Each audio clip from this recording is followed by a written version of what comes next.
Dalam pertemuan terakhir, kita sudah melihat tentang Paulus ini sampai pada urutan kanonik surat-surat Paulus. Urutannya seperti ini: Roma, Korintus, Galatia, Efesus, Filipi, Kolose, Tesalonika, lalu surat pribadi. Dan kita sudah tahu mengapa surat-surat Paulus secara kanonik atau di dalam Alkitab diurutkan seperti itu. Urutannya memenuhi kriteria jemaat dulu, baru pribadi. Lalu yang panjang lebih dahulu, baru yang pendek-pendek. Lalu yang dipastikan dari Paulus lebih dahulu, baru yang diragukan.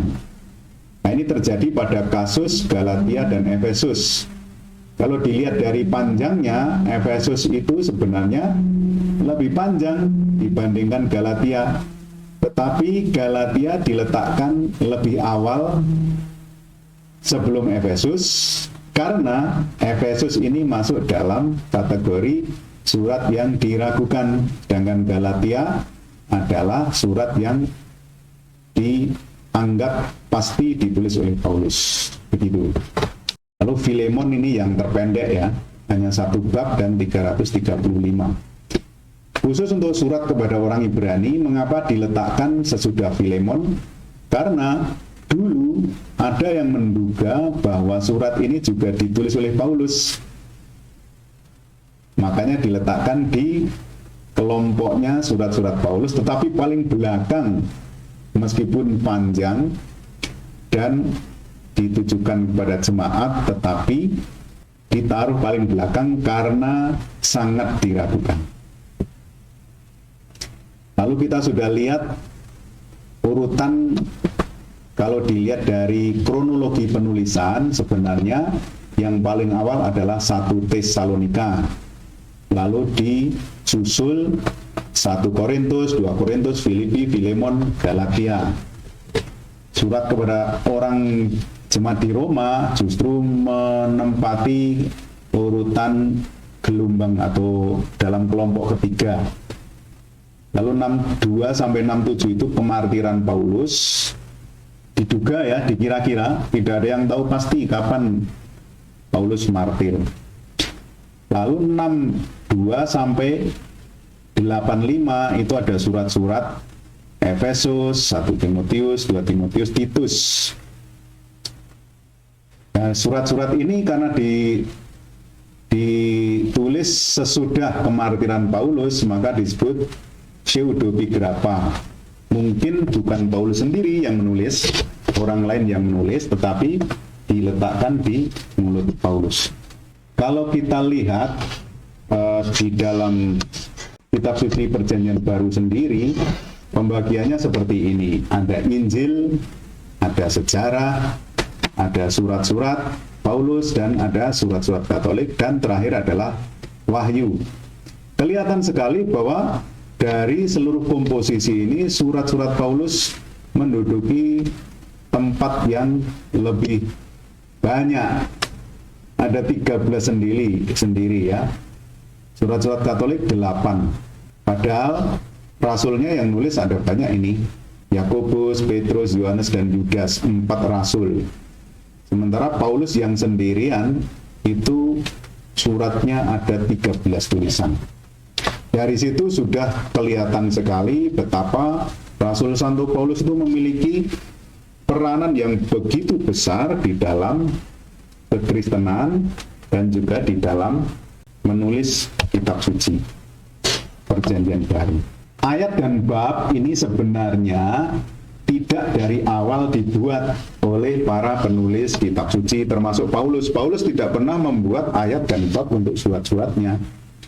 Pembagian bab pertama kali dibuat dalam Alkitab Vulgata, terjemahan dari bahasa Ibrani ke dalam bahasa Latin yang dibuat oleh Hieronymus dan ditambah dengan versi bahasa Yunani yang tidak ada bahasa Ibraninya itu ke dalam bahasa Latin.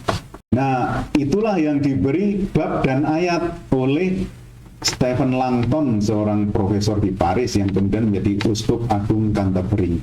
Lalu angka-angka sebagai tanda ayat ditambahkan pada tahun 1551. Jadi babnya itu baru ditambahkan abad ke-13, sedangkan ayat-ayatnya baru abad ke-16 oleh Robert Stephanus dan dicetak pertama di Paris dalam Vulgata juga.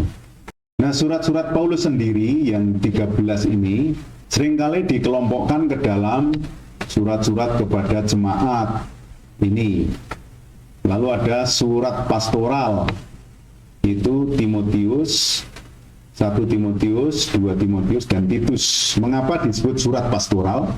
Karena mengurusi masalah penggembalaan umat dan ditujukan kepada penggembala umat. Lalu ada surat pribadi, Filemon, itu ditujukan bukan pada gembala umat, tetapi pada seorang pribadi, kenalannya Paulus. Surat-surat pastoral itu 1 Timotius, 2 Timotius, Titus. Lalu ada yang disebut surat-surat penjara, Efesus, Filipi, Kolose, Filemon. Mengapa disebut surat-surat penjara? Karena diduga, atau bahkan ada yang mengatakan diyakini, bahwa surat-surat ini ditulis oleh Paulus, sementara Paulus berada di dalam penjara. Di mana itu diketahui ada indikatornya atau indikasinya yang menunjukkan, ayat-ayat yang menunjukkan seolah-olah Paulus itu ada di penjara. Misalnya untuk Efesus, itu Efesus bab 3 ayat 1, bab 4 ayat 1. Untuk Filipi bab 1 ayat 7, lalu ayat 13 sampai 14. Untuk Kolose bab 4 ayat 3 dan ayat 10. Untuk Filemon ayat 9 sampai 10. Filemon tidak ada babnya ya, karena hanya satu bab saja. Kalau ada keterangan begini, ini bukan bab 9 sampai 10, tetapi ayat 9 sampai 10. Lalu Roma, 1 Korintus, 2 Korintus, Galatia, Filipi, 1 Tesalonika, Filemon sering disebut surat-surat yang tidak diragukan atau proto-Paulinum, diyakini ditulis oleh Paulus sendiri, makanya disebut proto-Paulinum. Dengan Efesus, Kolose, 2 Tesalonika, 1 Timotius, 2 Timotius, dan Titus sering disebut surat-surat yang diragukan, atau sering diberi istilah surat-surat Deutero-Paulinum atau Deutero-Paulin. Karena banyak sarjana yang percaya bahwa surat-surat ini sebenarnya tidak ditulis oleh Paulus sendiri. Surat-surat ini agaknya ditulis setelah kematian Paulus. Nah, ini adalah tempat atau jemaat-jemaat yang dikirimi surat oleh Paulus. Ini adalah lautan Mediterania atau Laut Tengah ya. Di sini ini Kirene ya, Simon dari Kirene di sini. Ini Mesir, Alexandria, Kartago dan Hippo kira-kira di sini. Di sini Israel, Yerusalem. Di sini Antioquia. Di sini Asia Kecil. Di sini Makedonia, Yunani, Athena di sini.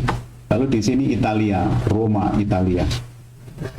Nah, Paulus yang asal-usulnya dari Tarsus di sini dan sekolahnya di Yerusalem di sini, dan setelah bertobat dalam perjalanan ke Damaskus, ternyata memiliki relasi iman yang sangat luas karena dia mengirim surat untuk jemaat di Galatia di sini, untuk jemaat di Filipi di sini, untuk jemaat di Tesalonika di sini, untuk jemaat di Korintus di sini, untuk jemaat di Efesus di sini, di Kolose di sini, dan bahkan di Roma di sini. Jauh sekali. Pandangan Paulus begitu luas, menjangkau banyak tempat, keluar dari kungkungan yang ada di dalam dirinya. Dan itu tentu saja karena digerakkan oleh Roh Kudus Yesus sendiri yang menggerakkan dia. Paulus menulis surat itu tidak dari tempat di mana ditujukan surat itu, melainkan dari tempat lain. Misalnya surat untuk jemaat di Tesalonika itu ditulis dari Korintus. Dari Efesus ditulis surat kepada jemaat di Kolose, Galatia, Filipi, Korintus. Lalu dari Korintus ditulis kepada jemaat di Roma. Nah, seperti itu. Lalu kita melihat mengapa tulisan-tulisan itu digolongkan ke dalam kelompok surat. Karena memang sastranya menggunakan struktur surat kuno ya. Ada awal surat, ada tubuh surat, lalu ada kesimpulan. Umumnya surat-surat memiliki struktur seperti ini. Nah, awal surat ini isinya adalah pengirimnya dari siapa. Surat-surat Paulus sangat jelas ya, dari Paulus. Lalu penerimanya siapa. Kemudian ada ucapan kasih karunia dan damai sejahtera. Lalu ada syukur atau berkat. Kemudian tubuh surat itu meliputi seruan awal, pernyataan atau tesis, TC ya. Kita sudah belajar tentang dialektika atau ada TC, antitese, lalu sintese. Tesis, antitesis, dan sintesis. Nah, ini pernyataan awal berupa gagasan dari pengirim surat.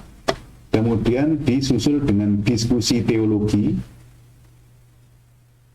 Diskusi ya argumen-argumen yang dinyatakan berkaitan dengan kehendak Tuhan, itu namanya diskusi teologi. Lalu peringatan etis, tubuh suratnya seperti itu. Nah, karena Tuhan menghendaki seperti ini, maka etisnya hendaknya begini, jangan begitu. Yesus itu bersatu, antara Bapa, Yesus itu satu. Maka konsekuensinya atau peringatan etisnya, umat juga bersatu. Kalau perjamuan itu bukan untuk pamer-pamer, tetapi untuk solidaritas supaya terjadi persatuan. Misalnya seperti itu. Lalu kesimpulan surat. Nah, ini yang praktis ya, hal-hal praktis. Lalu salam pribadi, catatan pribadi, dan doksologi atau doa. Doksologi itu berasal dari kata doksa, kemuliaan. Biasanya diakhiri dengan kata-kata untuk memuliakan atau memuji Tuhan itu, atau doa.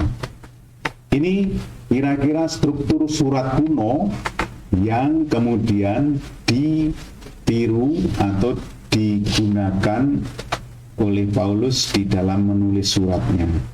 Lebih detail lagi seperti ini. Awal suratnya pengirimnya dari Paulus dan beberapa sahabatnya, penerima, alamat tujuan, kemudian ucapan kasih karunia, lalu syukur, lalu tubuh surat, seruan awal misalnya teguh dalam iman, pernyataan tesis maksud utama Paulus, diskusi teologis, berdebat dari kitab suci dan pengalaman, pernyataan etis misalnya menerapkan ke dalam kehidupan bersama dan pribadi. Lalu kesimpulan surat, hal-hal praktis, rencana perjalanan misalnya, kunjungan, membawa hal-hal, salam pribadi dan salam untuk teman-teman, catatan pribadi, lalu doksologi, memuji Tuhan. Contoh surat Rasul Paulus kepada Filemon. Ini bisa dilihat ayat-ayatnya ya. Kepada jemaat di Tesalonika, surat pertama. Dan seterusnya, ini contoh untuk melihat struktur surat itu bagaimana. Jadi surat-surat itu ditulis memang untuk jemaat yang dituju, misalnya Tesalonika. Mengapa? Bahkan surat pertama dan surat kedua itu terpisah. Mengapa ditulis itu? Karena ada kasus, ada permasalahan di jemaat itu, Lalu ada laporan datang ke Paulus. Maka untuk mencari solusi supaya mereka tetap hidup sesuai dengan iman kepada Kristus, Paulus menulis surat itu untuk memberi argumentasi secara teologis dan juga memberi nasihat-nasihat praktis agar jemaat itu hidup sesuai dengan iman kepada Yesus. Maka surat pertama kepada jemaat di Tesalonika itu ada kasusnya sendiri, surat kedua juga ada kasusnya sendiri. Akan tetapi surat-surat itu kemudian dibagikan, di-sharekan ke tempat lain juga karena bisa menjadi semacam pelajaran. Karena rupanya kasus-kasus tertentu, misalnya penyembahan berhala, itu tidak hanya terjadi di satu tempat, di tempat lain juga ada. Sehingga surat-surat itu nanti digandakan, bahkan ditukarkan gitu. Misalnya ada sih surat yang ditujukan kepada jemaat di Laodikia, tapi kita tidak punya dokumennya ya. Tapi Paulus itu memberikan, atau suratnya itu menunjukkan bahwa surat-surat Paulus itu tidak hanya eksklusif berguna untuk jemaat yang dituju saja, melainkan untuk jemaat-jemaat yang lain juga. Saya tunjukkan surat Rasul Paulus yang memberi indikasi dengan jelas bahwa suratnya itu tidak hanya eksklusif diperuntukkan bagi jemaat yang dituju, tetapi juga di tempat-tempat lain.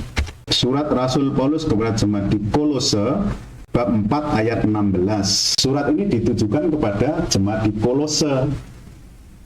Tapi di dalam surat itu sendiri dikatakan, dan bila mana surat ini telah dibacakan di antara kamu, yaitu di Kolose, usahakanlah supaya dibacakan juga di jemaat Laodikia. Jelas ya? Dan supaya surat yang untuk Laodikia dibacakan juga kepadamu. Jadi ada semacam barter atau pertukaran ya. Karena rupanya masalah-masalah itu bisa, masalah-masalah yang lokal di suatu jemaat itu bisa untuk saling belajar.